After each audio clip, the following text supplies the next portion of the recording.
A recalled baby formula is linked to an infant botulism outbreak with 51 confirmed cases in 19 states.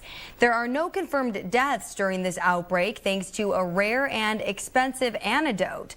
Botulism immune globulin, or Baby Big, is the antidote. It relies on donors and it's made only every 5 years. So let's learn more about this. I'm joined by Texas A&M virologist Dr. Ben Newman. Great to see you again, doctor. Happy to help. It's a little outside my normal area, but I've been studying up. Well, we appreciate your insight as always. We know you're always a great expert just to weigh in. So just first off, what is infant botulism and how does a baby get it? Yeah. Serious condition. So there's a lot of the bacterium that causes botulism in the world. Now it's related to the one that causes tetanus, and it makes the same thing as you get in Botox. But the bacterium has a weakness in that it dies when it's around oxygen. And it forms this little spore, which is very protected and can then withstand oxygen, but isn't really living. When it gets into a baby's gut, the baby, if it's before 1 year old, won't have enough defenses to be able to deal with it and won't have built up its own bacteria to the level where they can fight it. And so then it can start to make the toxin, and the toxin paralyzes muscles. It's really serious. And it will start off mild enough, but the baby will eventually lose control of all its muscles, and there is a risk of death, which is why this Baby Big is such an important treatment. Yeah, it sounds really scary for sure. And just real quick, what symptoms should parents look out for if their baby has had this formula? Yeah, it's tough. I think having the formula would be one big thing. And if you're within 3 to 30 days after having the formula, that seems to be the incubation period. If you're past that, it's probably something else. You would have eyelid droop is one of the more severe things, difficulty breathing.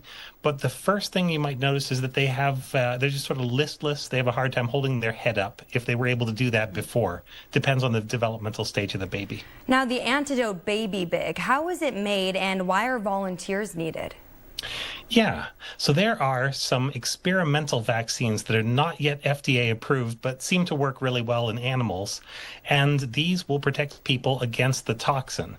Since they're not approved, some of the people who are in the studies are donating their blood and they're taking these antibodies out of it. And the antibodies just recognize this toxin and they stop it from going into nerve cells. The way the toxin works is that it stops the nerve cell from communicating with the muscle cell that it's attached to.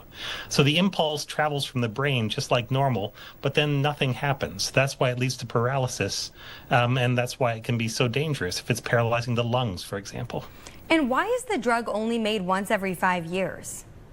Yeah, because it's only been needed around 2,500 times so far in history. And they are saying in California that they have enough supply to last through the summer of 2026, even given the level of the outbreak right now, as long as it doesn't grow any bigger. It's a thing that they can make a little faster if they need to, but it's usually not a drug that's needed very much. It's not one that you can buy, but it's one that your hospital or your doctor would be able to order.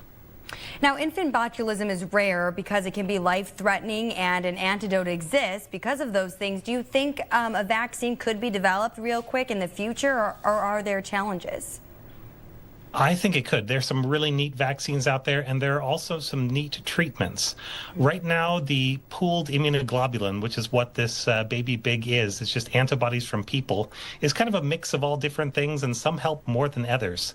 But there are very specific versions that have been made in the lab, and they're using really neat technology. One is using a type of protein that we originally found in an alpaca, and they grow it in the lab, so it's all very sterile.